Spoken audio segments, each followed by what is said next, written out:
capítulo 15, verso 1 en adelante. Dice: muy de mañana, habiendo tenido consejo los principales sacerdotes con los ancianos, con los escribas y con todo el concilio, llevaron a Jesús atado y le entregaron a Pilato. Pilato le preguntó: ¿eres tú rey, el rey de los judíos? Respondiendo le dijo: tú lo dices. Y los principales sacerdotes le acusaban mucho.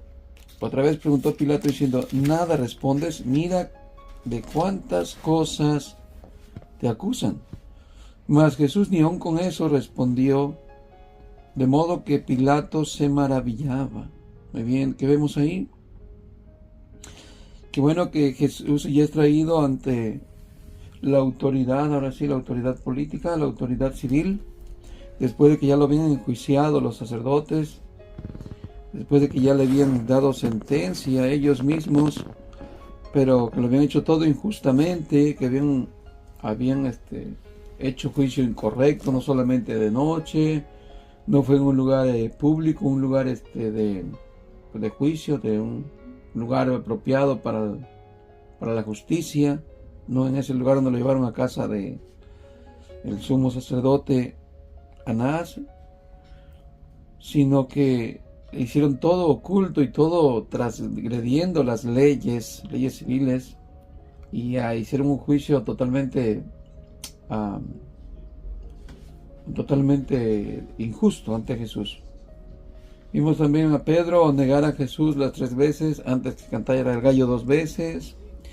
Vimos que fue descubierto Pedro por su forma de hablar, por su forma de actuar, ¿sí? Y muy bien, ya llegamos aquí entonces donde Jesús es traído ante Pilato porque decían los judíos que ellos no tenían autoridad para matarle. Y la idea de traerlo era para que lo matara Pilato, para que lo sentenciara a muerte.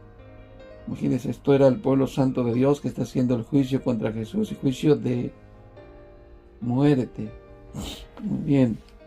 Entonces, cuando está ante Pilato, Pilato lo está interrogando y le pregunta que si él es rey de los judíos. Aquí en el libro de Marcos no nos dice exactamente, pero si vemos en el libro del Evangelio de Lucas, capítulo 23, vemos ahí el paralelo del Evangelio. En Lucas, capítulo 23, verso 1, dice: entonces, levantándose entonces toda la muchedumbre de ellos, llevaron a Jesús a Pilato y comenzaron a acusarle diciendo: a este hemos hallado que pervierte a la nación. Mire la otra mentira que le están haciendo ante Jesús. Están levantándole. Allá lo condenaron a Jesús por haber transgredido la ley de Dios, haciéndose llamar o pasar por Dios. Cuando dijo que él era hijo de Dios, fue cuando se rasgó los vestidos del sacerdote y dijo: ¿qué más quieren oír? Él mismo ha blasfemado. ¿Se recuerdan? Y ante ellos está como quebrantando una ley divina, una ley de sus tradiciones o la religión, mientras que acá es acusado de sedición, de que es un rival de Roma, que es un enemigo de Roma. ¿Para qué? Para que lo ejecuten, para que lo hallen como un enemigo que está alborotando al pueblo, que va a hacer una rebelión contra Roma, y esa es la idea de la cual ellos le acusan ante Pilato. Dice el verso 2: y comenzaron a acusarle diciendo: a este hemos hallado que pervierte a la nación y que prohíbe dar tributo a César. ¿Que prohíbe? ¿Cuándo Jesús prohibió dar tributo? Al contrario, él dijo: dar a César lo que es de César y a Dios lo que es de Dios. Pero están mintiendo, ¿no? Están levantando falsos testimonios aquí todavía. Muy bien, diciendo que él mismo es el Cristo, un rey. Un rey. ¿Sí que están diciéndole? Bueno, que se está levantando contra Roma como nombrándose un rey. Imagínense tal grado de mentira para ponerlo como alguien que se va a rebelar contra el reinado de Roma. Verso 3: entonces Pilato le preguntó diciendo: ¿eres tú rey de los judíos? Y respondiendo él le dijo: tú lo dices. ¿Sí? ¿Qué vemos aquí? Bueno, aquí vamos a repasar un poquito el contexto de este hombre, la acción de Pilato. Vemos un hombre sin carácter. Un hombre que está en un poder, que está en una autoridad para ejercer los juicios, y un juicio con justicia, pero también un juicio con valentía, ¿cómo es? Con equidad, un hombre con carácter, pues. Pero aquí vamos a ver un hombre con falta de carácter. ¿Por qué? Porque estos gobernantes eran puestos, por ejemplo, ellos tenían que mantener la paz, tenían que mantener bien la paz entre en este caso, Israel y Roma, aunque eran gobernados por Roma, Israel, pero ya eran puestos estos gobernadores para poder tener paz entre ambos, que no haya que estar lidiando con rebeliones, con pleitos, con todo esto, sino mantener la paz, se podría decir.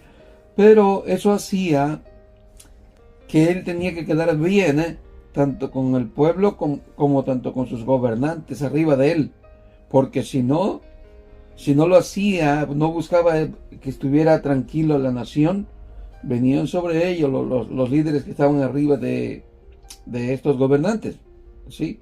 Entonces buscaban el mantener la paz. Entonces vamos a ver aquí un hombre con falta de carácter y que no actúa ejecutando un buen juicio. Muy bien. Entonces, ¿qué vemos aquí? Le hace una pregunta. Volvamos nuevamente a Marcos. ¿Qué hace? Pilato le hace una pregunta. Verso 2. Pilato le preguntó, ¿eres tú rey de los judíos? Aquí no nos da el contexto por qué le preguntó, pero donde acabamos de leer, sí nos da el contexto por qué le pregunta. En Lucas sí nos dijo que le está preguntando que él sí es rey. ¿Por qué? Porque los judíos le acaban de decir que él se está proclamando rey, ¿no? Mientras que Marcos no nos da esa observación, esa idea de por qué le pregunta, ¿eres tu rey? Porque los sacerdotes no le están diciendo por qué lo acusaron. Entonces Jesús le responde, tú lo dices. Tú lo dices. ¿Por qué? ¿Por qué quería Pilato que él se dijera que sí era el rey? O que sí era un rey. ¿Por qué? Porque inmediatamente termina con el juicio. Oh, tú dices que eres un rey. ¡Pum! Es suficiente. Eres un hombre que está en rebelión contra Roma. Condenado a muerte. Por eso Jesús le dice, tú estás diciendo que yo soy un rey porque quieres rápido salir con este asunto, quieres rápido arreglar el problema que se te está presentando, pero no es así. Tú lo dices. No estoy diciendo yo que soy un rey. Aunque Jesús, ya luego cuando entabló más plática con él, y le habló y dijo, yo para esto he nacido, pero mi reino no es de este mundo, ¿no? ¿Se recuerdan? Eso tal vez no lo vamos a encontrar aquí, tal vez está en otro evangelio, tal vez está en Juan, no estoy seguro. Muy bien. Entonces que vemos que este hombre está tratando de arreglar el asunto, encontrando a Jesús suponiendo culpable, para declararlo ya condenado o culpable, y terminar su juicio. Verso 3. Y los principales sacerdotes le acusaban mucho. Otra vez le preguntó Pilato diciendo, ¿nada respondes? Mira de cuántas cosas te acusan. Mas Jesús ni aun con eso respondió, de modo que Pilato se maravillaba. Bueno, ahora aquí dice ya Jesús es sentenciado a muerte. Verso 6. Ahora bien, en el día de la fiesta le soltaban un preso cualquiera que pidiesen. Aquí está donde él, el gobernador, quedaba bien con el pueblo. Este era a quedar bien con ellos. ¿Sí? Con esto él quedaba bien con el pueblo. Miren lo que hacían. Ahí dice, cada día, dice, ahora bien, en el día de la fiesta, o sea, cada año, le soltaba un preso cualquiera que pidiesen. Se había hecho una costumbre como para quedar bien con el pueblo. Escucha, esta era una práctica para que el gobernador quedara bien con el pueblo. Cada año en la fiesta le soltaba a un condenado, a un preso. Lo dejaba libre, el que pidiese el pueblo. Verso 7. Y había uno que se llamaba Barrabás, preso con sus compañeros de motín que habían cometido homicidio en una revuelta. ¿Qué vemos aquí? Un hombre que sí estaba con muchos delitos, que estaba ahí sentenciado, que estaba preso por todos sus delitos que había cometido él. ¿Y qué vamos a ver aquí? Vamos a ver una elección que es la que todos cometemos, una elección equivocada y que elegimos el mal antes que el bien. Verso 8. Y viniendo la multitud comenzaron a pedir que hiciese como siempre les había hecho. Y Pilato les respondió diciendo: ¿queréis que os suelte al rey de los judíos? Porque conocía que por envidia le habían entregado los principales sacerdotes. Bueno, cuando él dijo rey de los judíos, ya él no está acusando a Jesús de que se haya proclamado rey, como un rey, como para atentar contra Roma, ¿no? Sino que les está siguiendo el juego a los judíos, a los sacerdotes, porque se ha dado cuenta que condenan a Jesús por envidia. Por envidia. Entonces les dice como algo burlón así: ¿quiere que le suelte al rey de ustedes? Ya no el rey que ustedes me decían que era como para rebelión, sino un rey que ustedes dicen que es un rey. Muy bien, entonces dice el verso 10 que porque conocía que tenían envidia y le habían entregado los principales sacerdotes. Mas los principales sacerdotes incitaron a la multitud para que le soltase más bien a Barrabás. Fíjese. Y los líderes espirituales son los que más pervierten al pueblo, los que incitan al pueblo, los que mueven masas para elegir el mal. Y aquí podemos ver esto en el sistema religioso, desde hombres que ejecutan juicios hablando de lo que es el mensaje, lo que es la enseñanza, lo que es la doctrina, precisamente contra lo que es la doctrina de Dios, ejecutando eventos, haciendo cosas que están en contra de la voluntad de Dios, contra de lo que es bíblico. ¿Por qué? Porque tienen esa hambre, esa sed de vanagloria, de querer tener autoridad, de ser reconocidos. Y vemos aquí que hasta un hombre que no conoce la ley de Dios se da cuenta que por envidia es que están denunciando a Jesús. Y lógico, Jesús tenía muchos seguidores y ellos se daban cuenta que era una amenaza para el reinado de ellos, que al final que iban a quedar destronados de esa digamos, de ese poder, de esa autoridad que venían ejerciendo entre ellos, al ver que la multitud seguía a Jesús. Así es que lo miraban como una amenaza. Por eso cuando vinieron a buscarlo a Jesús al Getsemaní, le tenían miedo. Por eso vinieron con palos y con machetes, con espadas, porque aunque no era para ellos un adversario como era agresivo, Jesús no fue violento nunca. Sin embargo, vieron que Jesús tenía poder y que tenía autoridad.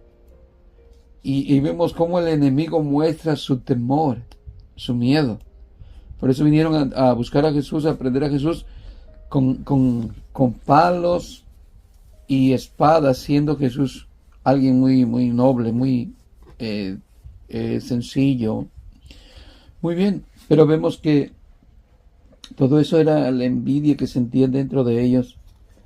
Ahora el verso 11 nos quedamos.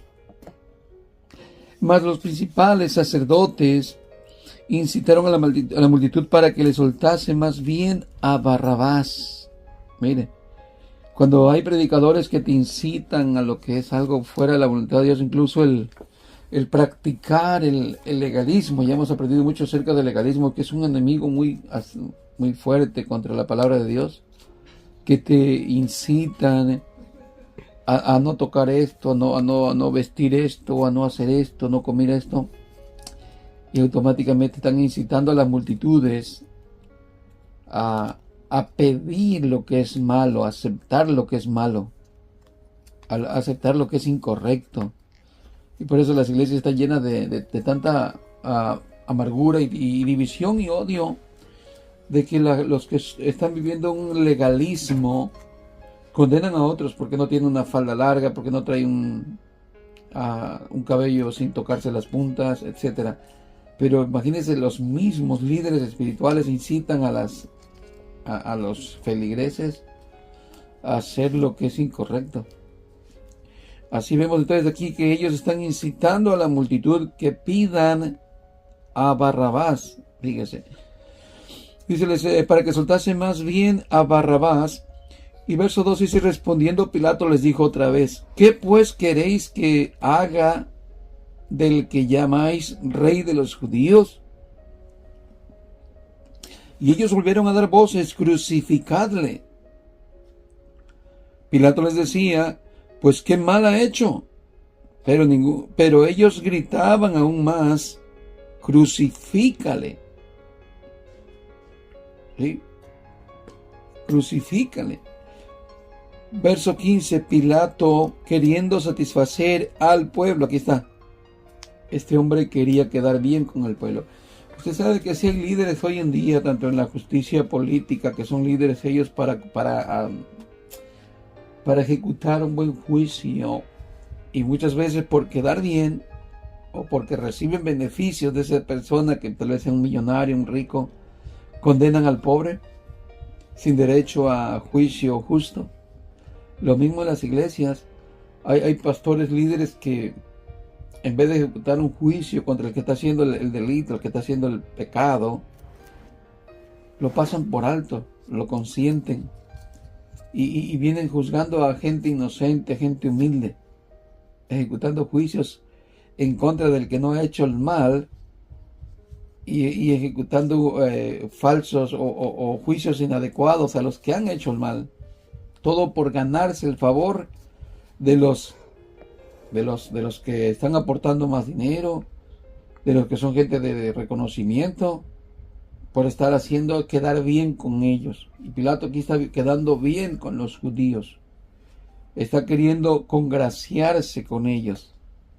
Mire, dice verso 15, y Pilato, queriendo satisfacer al pueblo, le soltó a Barrabás y entregó a Jesús después de azotarle para que fuese crucificado.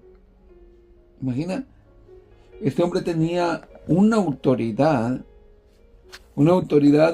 tan grande, fíjese, que si él hubiera decidido que Jesús era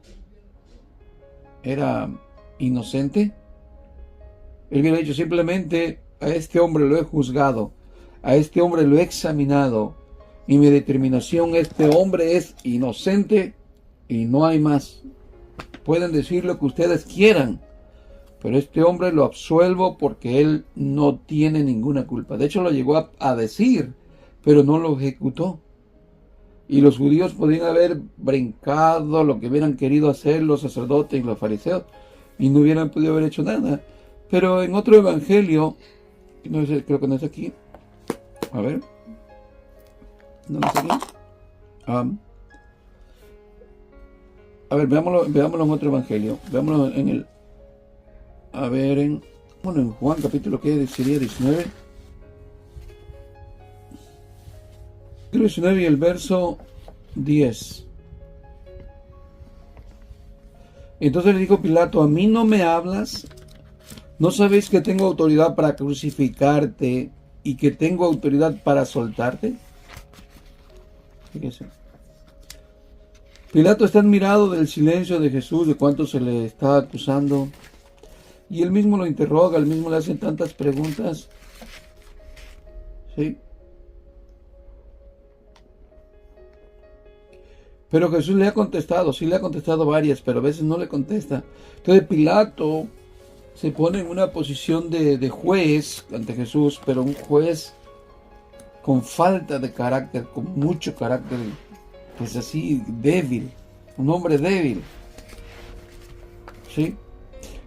Y en vez de ejecutar un juicio adecuado, correcto, hace lo que no tiene que hacer. Entonces, al preguntarle a Jesús, Jesús no le responde.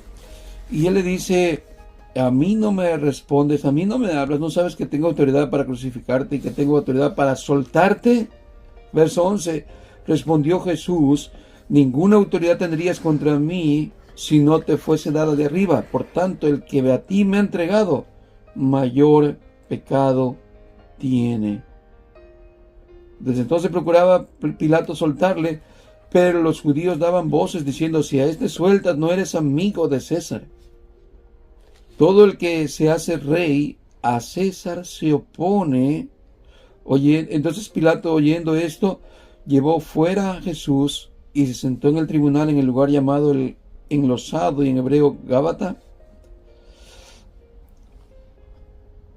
y le entregó a Jesús, ¿verdad? Muy bien. Bueno, volvamos a Marcos un ratito más. Quiero que lo estoy tomando así para que vamos un poquito más expandido a la acción que está sucediendo, cosa que Marcos no nos revela porque al parecer bueno, el libro de Marcos es un poquito más extracto, más resumido, mientras que otro le ha puesto un poquito más que él en esta parte. Sí. Muy bien, entonces vemos que Pilato les soltó a Barrabás, verso 16. Entonces los soldados llevaron dentro del atrio, esto es al pretorio, y convocaron a toda la compañía, y le vistieron de púrpura, y poniéndole una corona tejida de espinas, comenzaron luego a saludarle, salve rey de los judíos, y le golpeaban en la cabeza con la caña, y le escupían, y puestos de rodillas le hacían reverencias. Después de haberle escarnecido, le desnudaron la púrpura y le pusieron sus propios vestidos y le sacaron para crucificarle. ¿Qué vemos aquí? Aquí vamos a ver lo que es conocido como la flagelación. La flagelación era un método de castigo para el condenado, para el que iba a ser crucificado. Lo golpeaban con... había dos flagelos, uno que era de un mango corto, así para un alcance corto, pero había otro que era como una caña de pescar,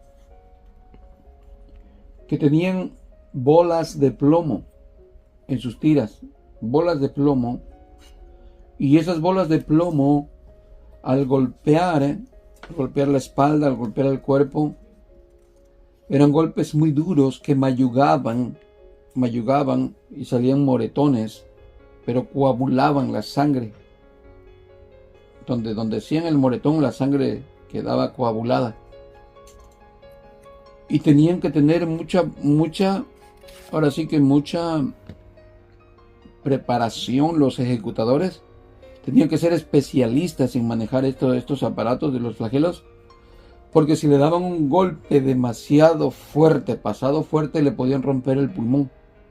Le podían romper el pulmón y matarlo antes del tiempo. El punto es que él tenía que llegar vivo hasta la crucifixión.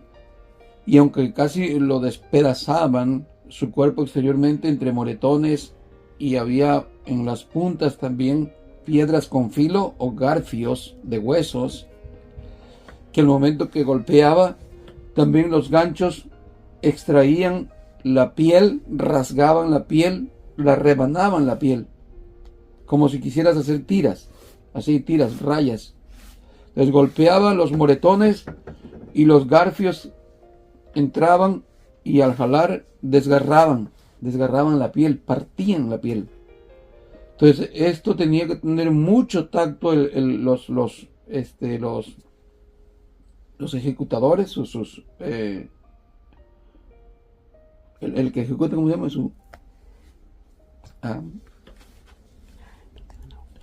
Bueno, no estoy con la palabra, pero los que ejecutaban este castigo tenían que tener muchísimo. Es más, si veían que estaba perdiendo el conocimiento, le echaban algo para revivirlo, o sea, volverlo a que no se desmayara. Jesús seguramente se desmayó varias veces durante esta flagelación, no soportando el dolor, no soportando los golpes tan graves. No, o sea, no era algo sencillo. No era algo de que te voy a dar 3 golpecitos y ya estás bien. No, eran golpes medidos a la fuerza necesaria, ni más ni menos, pero no podían soportar el dolor. Y luego el chorreadero de sangre. El chorreadero de sangre, porque lo que te rajaba el garfio te hacía chorrear de sangre. El cuerpo te quedaba rojo de sangre. Lo desnudaron a Jesús. Solamente le dejaron ¿cómo se llama? Le dejaron una, ¿cómo se llama? Túnica. ¿Sí? Le quitaron sus ropas para golpearlo. A ver, deja ver. A ver. Pero en los momentos de los azotes, imagínense todo eso, le rompía su espalda, su piel. Luego la espina, al ponerle la corona de espina y con el palo, le golpeaban así en la cabeza duro para irle sumiendo esa corona, y las espinas se iban enclavando en la piel, en el cuero cabelludo. Y el cuero cabelludo es una parte que sangra mucho. Cualquier piquetito y sale también mucha sangre. Bueno, imagínense ahora Jesús moreteado con tanto golpe, rasgado su piel donde llegaba el garfio, agarraba y jalaba, sangrado por todas partes, golpeado por todas partes con esas bolas de plomo, y la cara llena de sangre por la corona de espinas, desfigurado, totalmente irreconocible Jesús, irreconocible. Bueno, aquí vemos lo que es la injusticia tan grave que se le hace al ser humano, que, bueno, en este caso principalmente a Jesús, un hombre que era totalmente inocente. Y vemos la actitud tan depravada, ¿no?, del hombre haciendo ese tipo de acción, ¿no?, de injusticia. Sí, es que vemos que la flagelación no era algo tan, así como tan sencillo. Sí, entonces, bueno, a ver, vemos un poquito en el libro de Juan que estábamos viendo ahorita ahí, acerca de la crucifixión. Vemos un poquito, parece que tiene un poquito más de explicarnos, capítulo 19. Así que entonces tomó Pilato a Jesús y le azotó. Y los soldados entretejieron una corona de espinas y la pusieron sobre su cabeza y le vistieron con un manto de púrpura y le decían: salve, rey de los judíos, y le daban de bofetadas. Entonces Pilato salió otra vez y le dijo: mirad, los traigo fuera para que entendáis que ningún delito hallo en él. Y salió Jesús llevando la corona de espinas y el manto de púrpura, y Pilato le decía: aquí el hombre. Cuando le vieron los principales sacerdotes y los alguaciles, dieron voces diciendo: crucifícale, crucifícale. Pilato les dijo: tomad de vosotros y crucificarle, porque yo no hallo delito en él. Y los judíos le respondieron: nosotros tenemos una ley, según nuestra ley debe morir porque se hizo a sí mismo hijo de Dios. Cuando Pilato oyó esto, tuvo más miedo y entró otra vez en el pretorio y dijo a Jesús: ¿de dónde eres tú? Mas Jesús no le dio respuesta. Entonces le dijo Pilato: a mí no me hablas, no sabes que tengo autoridad. Sí, pero ahorita vimos ahí. Vemos entonces ahí que en la flagelación Jesús lo dejan desfigurado, lo dejan totalmente, lo dejan golpeado con mucha debilidad. Ya para esto habían transcurrido ya como, no sé si como 18 horas, desde que él había estado toda la noche desvelado, cansado, debilitado, ya bastante deshidratado, se podría decir. Y bueno, y con todo este maltrato, imagínense ya cómo se sentía Jesús al ser tan golpeado. Muy bien, vamos a ver aquí, dice en el verso 21 del capítulo 15, crucifixión y muerte de Jesús.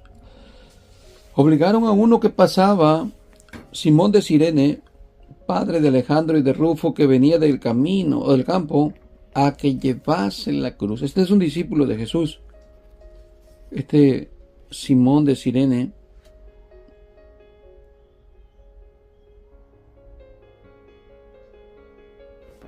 Este discípulo de Jesús, que al final es... aquí nos va a mostrar algo, mire. Dice que obligaron a que llevase la cruz. Y verso 22, y le llevaron a un lugar llamado Gólgota, que traducido es el lugar de la calavera. ¿Qué vemos aquí? Bueno, Jesús, según la historia, llevaba esa parte de la cruz. La cruz era formada en dos partes. El palo vertical y el horizontal, ¿sí? El reo comúnmente llevaba el que llevaba sobre sus hombros, ¿sí? El horizontal. Y ese era que llevaba Jesús a sus hombros, pero a otro hombre llamado Simón le obligaron a llevar la otra parte de la cruz. Acuérdense que Jesús dijo en su palabra que cada uno de nosotros debemos negarnos a nosotros mismos y tomar la cruz. Esto es ir a la muerte. Ir a la muerte con Cristo. Es como si hoy en día dijeran, bueno, toma tu cruz. Ok, es la silla eléctrica de ejecución. Eso es la cruz, ir a la muerte. Eso era en aquel día la cruz. Ir como un condenado. Pues vemos aquí a este hombre que es obligado a llevar esa parte de la cruz. ¿Y a dónde lo llevaron? A un lugar llamado Gólgota, que traducido es el lugar de la calavera. ¿Se acuerda cuando estudiamos la entrada triunfal de Jesús en Jerusalén? Que llevaron al burrito para dentro de la ciudad y todo eso, que estudiamos la parte del burro, que significa el hombre sin Dios, el hombre no regenerado, el hombre no convertido. Y hablamos de que el burro era muerto fuera de Jerusalén. Y que así acontecería también con el Señor Jesús. ¿Por qué? Porque está representando a ese hombre pecador, a ese hombre sin Dios. Está aquí en Jeremías, ¿no? Capítulo 22, verso 19. Nos dice en el verso 19. En sepultura de asno será enterrado, arrastrándole y echándole fuera de las puertas de Jerusalén. ¿Sí? Que vemos a dónde está siendo llevado Jesús. Está siendo llevado al Gólgota, a un lugar fuera de Jerusalén, que traducido es el lugar de la calavera. Volvemos ahí a Marcos 15. Le llevaron a un lugar llamado Gólgota, que traducido es lugar de la calavera. Aquí vemos que ahí que está cumpliendo esa profecía de Jesús, que es llevado fuera como un hombre pecador, condenado, como un asno que era matado fuera de Jerusalén. Verso 23. Y le dieron a beber vino mezclado con mirra, mas él no lo tomó. A ver, ¿por qué le dieron este vaso de mirra o mezclado de vinagre o de vino? Esto era algo como para darle energía. Acuérdense que ya Jesús ya estaba bastante cansado, desvelado, deshidratado. Pero eso no era por compasión. Esto no era por decir, ay, pobrecito, no ha tomado agua. Esto era para que siguiese teniendo energía hasta llegar a la cruz, hasta donde iba a ser crucificado. Que aguantara el castigo, que aguantara todo el peso del castigo que le era llevado. Que nada de que no puedes. Y le daban como un tipo de energía, esa bebida, para que se mantuviera con más capacidad de soportar aquello. No era por compasión, no era por lástima o misericordia. Más bien era todo lo contrario, para que siguiera soportando el dolor. Lo cual Jesús por eso se negó a tomar. ¿sí? Por eso no lo tomó. No tomó ese vino mezclado con mirra. ¿Por qué? Porque lo que Jesús está mostrando es que Él no va a usar tipos de ayudas como para poder soportar su prueba, sino que al contrario, todo lo va a soportar en su plenitud, en su capacidad, en su conscientemente, no inconsciente. Porque uno puede decir, no, pues sí, con un vinito te sale la valentía, te sale el valor, te sale acá lo atrevido. Pero no, esto es para que nosotros también aprendamos que con esa lucidez, esa forma de estar cuerdos, conscientes, soportamos nuestra prueba, soportamos lo que estamos pasando también, y eso está mostrando Jesús. Al no tomarla, que Él va a soportar todo el castigo, todo el peso en su propia fuerza, en su propio consciente. Muy bien. Entonces, ¿qué vemos ahí? Dice, dice, mas Él no lo tomó. Cuando lo hubieron crucificado, repartieron entre sí sus vestidos, echándole suerte sobre ellos para ver qué se llevaría cada uno. Verso 25. Era la hora tercera cuando le crucificaron. Eso sería las 9, ¿no? Y el verso 26 dice, y el título escrito en su causa era el Rey de los Judíos. Crucificaron también con él a 2 ladrones, uno a su derecha y el otro a su izquierda. Y se cumplió la escritura que dice, y fue contado con los inicuos. Y los que pasaban le injuriaban meneando la cabeza y diciendo, bah, tú que derribas el templo de Dios y en 3 días lo reedificas, sálvate a ti mismo. Y desciende de la cruz. Dice que se burlaban los sacerdotes, los escribas y mucha gente. No sé si hasta los que gritaban en aquel tiempo, bendito el que viene en el nombre del Señor, ¿no? En aquella euforia, en aquella, ¿verdad? Verso 31. De esta manera también los principales sacerdotes, escarneciendo, se decían unos a otros con los escribas, a otros salvó, a sí mismo no se puede salvar. El Cristo, Rey de Israel, descienda ahora de la cruz para que veamos y creamos. También los que estaban crucificados con él le injuriaban. Sí, que vemos que siempre el pueblo de Israel demandando milagro, demandando señal. Que dice el Cristo, dice de una forma burlona, el Cristo, Rey de Israel, descienda ahora de la cruz para que veamos y creamos. Imagínense, yo quería que Jesús se bajara caminando de ahí después de cómo estaba golpeado, desfigurado. Estaba totalmente, pues imagínense, totalmente destrozado, desfigurado, irreconocible de su cara, de su cuerpo, atravesado por los clavos en las manos y en los pies. Y ellos todavía burlándose, a ver que se baje de ahí, camine y todo, entonces sí creeremos en él. Qué tanta maldad, ¿no? ¿Hasta dónde, no? Muy bien. Cuando vino la hora sexta,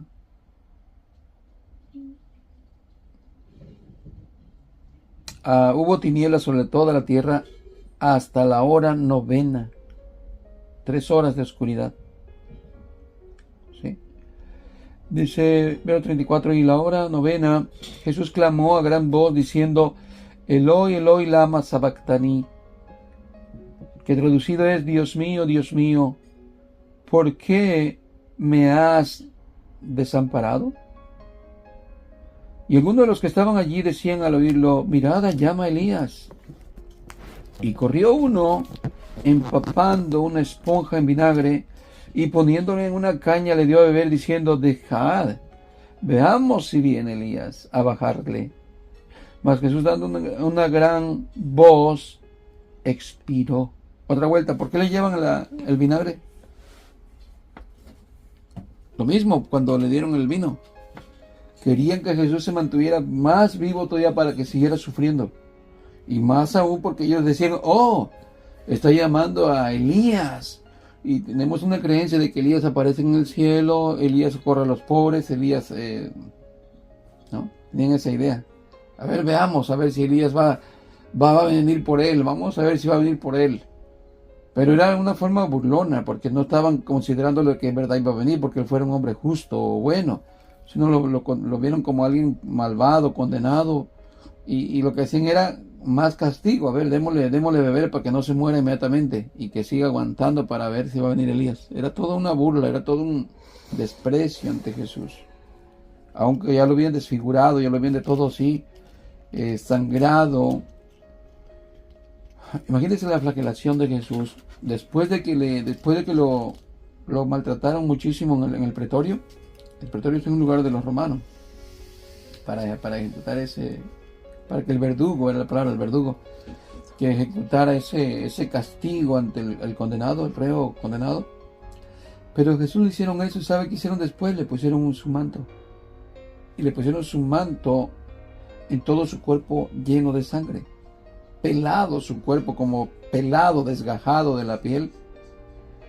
Pedazos de piel se le arrancaban con el garfio. Entonces Jesús estaba como en parte tenía piel y en parte ya no tenía piel. Entonces, imagínense su túnica, la pone y es como un tipo piel ahora. Y va Jesús camino al Gólgota por toda esa trayectoria. ¿Sí?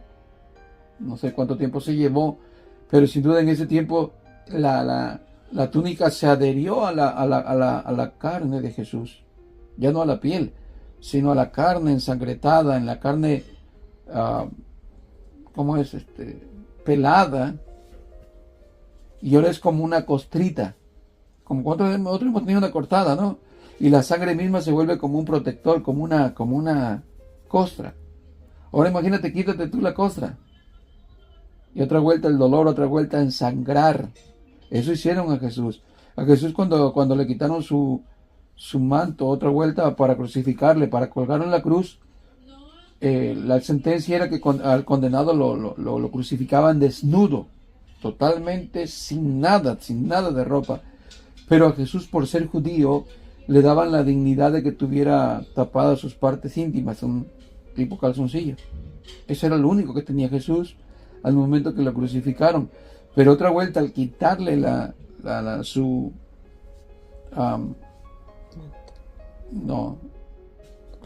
túnica, otra vuelta, imagínense el dolor que sintió al arrancarle de él esa túnica ya adherida a su cuerpo. Es increíble el sufrimiento de Jesús. Por eso, cuando nosotros decimos o cantamos un cantito, la sangre de Cristo me ha limpiado, me ha perdonado mis pecados, tiene poder, no es simplemente un cantito, simplemente palabras, es la realidad de que el Señor Jesús derramó su sangre desde que estaba en la noche orando con tanta tensión, tanto estrés por lo que iba a pasar,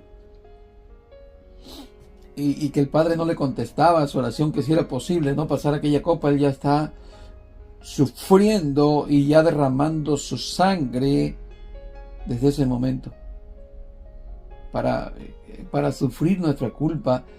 Por eso dice que cuando este hombre, ahora imagínense, Jesús está en la cruz, Jesús está en sus últimas ya, padeciendo lo que es extremo del dolor para morir, para entregar el Espíritu. ¿Cómo está Jesús?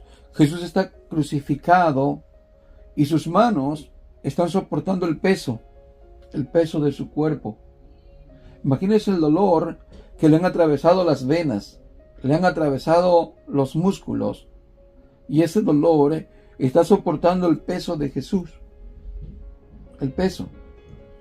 Y por otra parte, Jesús tiene los pies también atravesados con otro clavo, y para que pudiera respirar, Jesús tendría que impulsarse hacia arriba, y ya sin energía, ya sin fuerzas, Pero tenía que hacer eso para poder respirar, para poderle dar a los pulmones un poquito de libertad para poder respirar.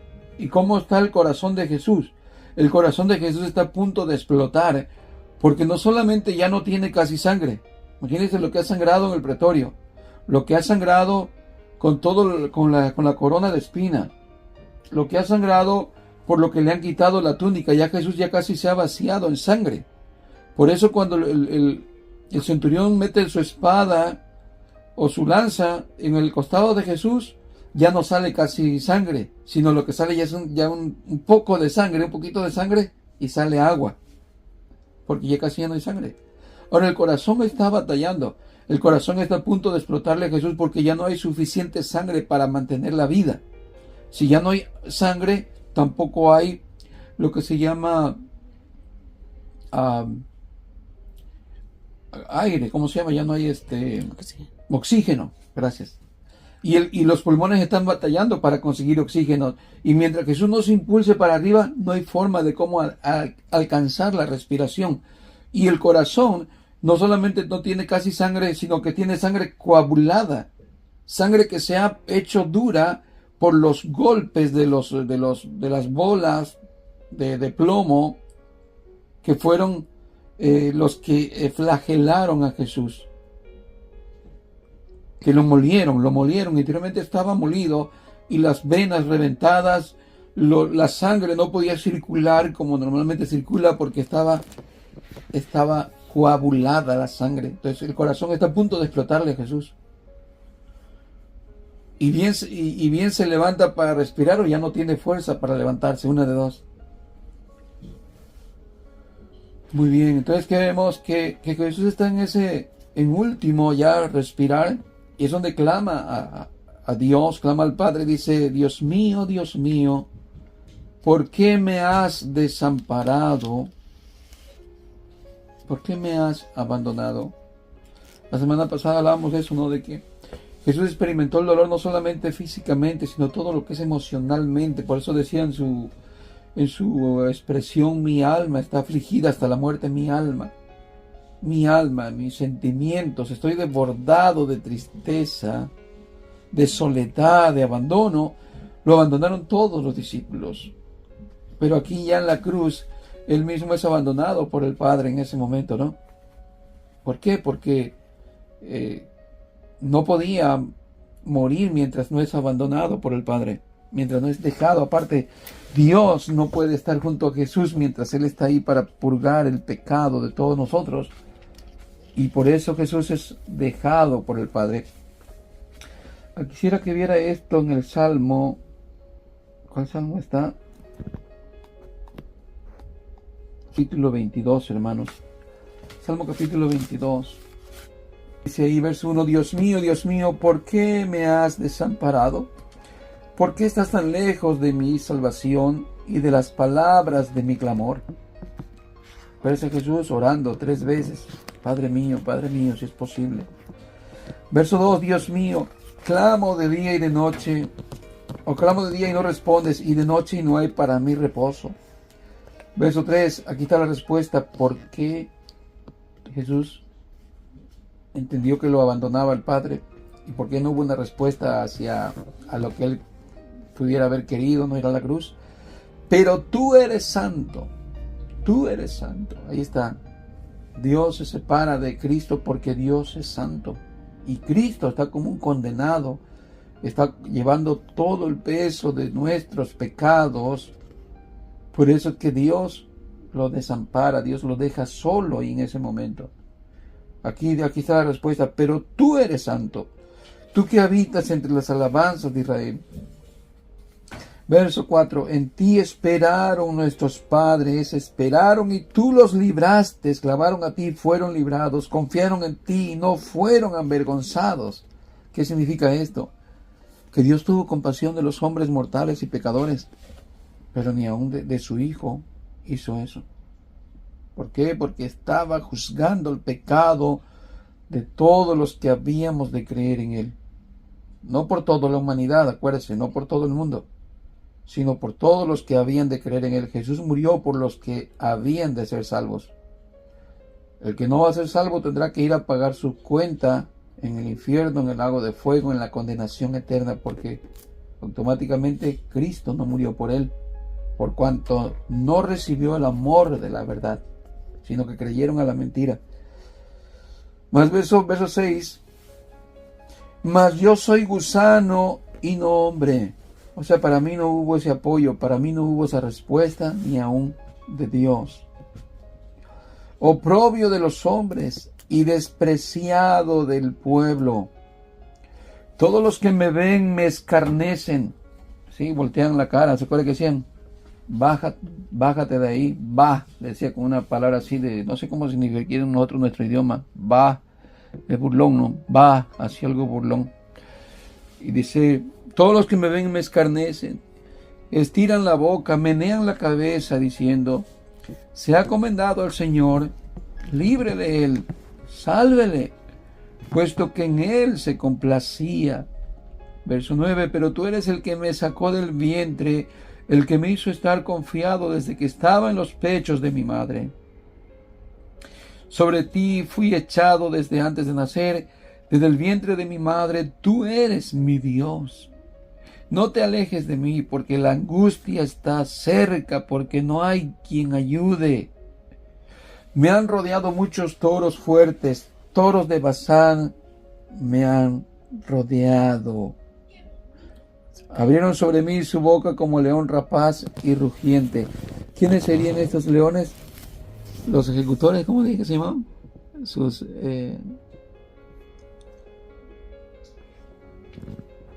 ¿Quiénes fueron los que fueron los toros de Basán, esos toros fuertes? Bueno, fueron todos aquellos que le ejecutaron el juicio, aquellos que lo castigaron, lo maltrataron, ¿no?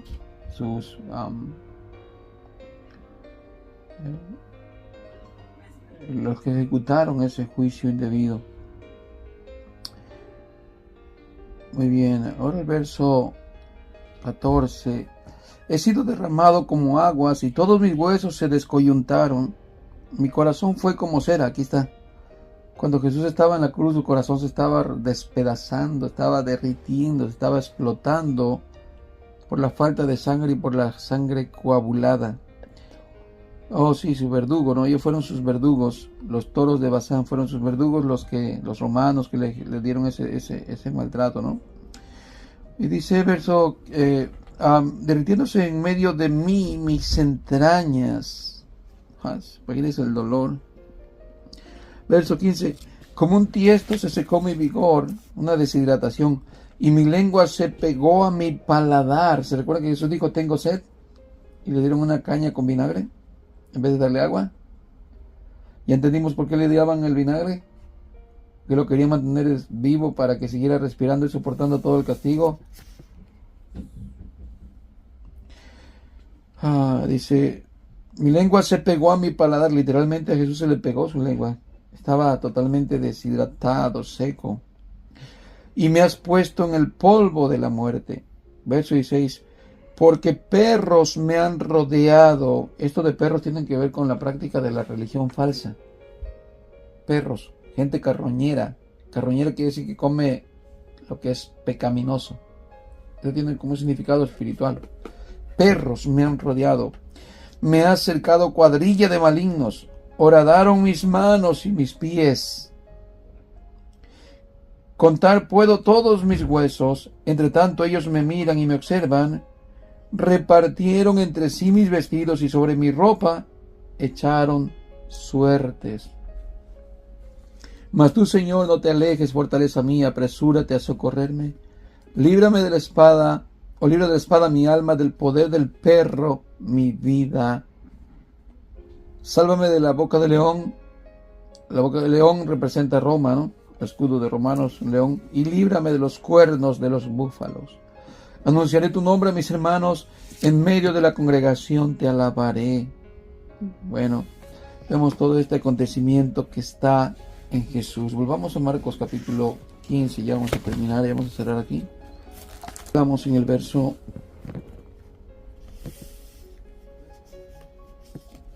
¿Cuál estamos? ¿Verso 19? No. 36.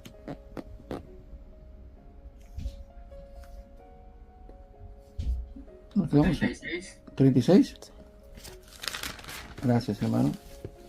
36.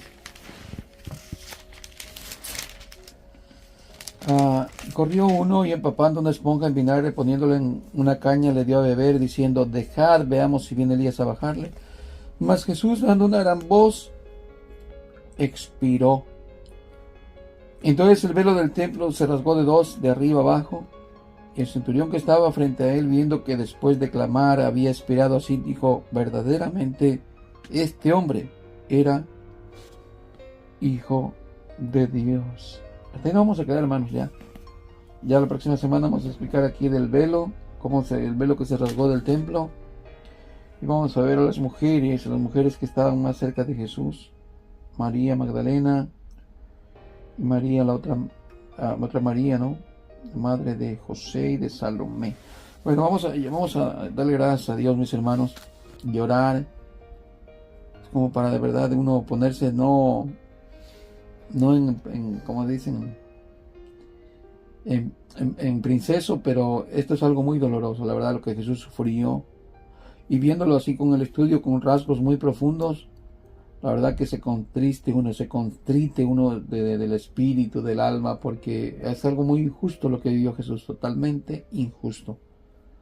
Y el castigo no fue fácil lo que él pasó, no fue nada sencillo. No fue como más para que digamos sencillamente: ay, la sangre me cubre, la sangre por la sangre. No, en realidad fue algo terrible lo que él vivió, muy terrible, muy duro, muy duro. Bueno, vamos a orar, le damos gracias a Dios.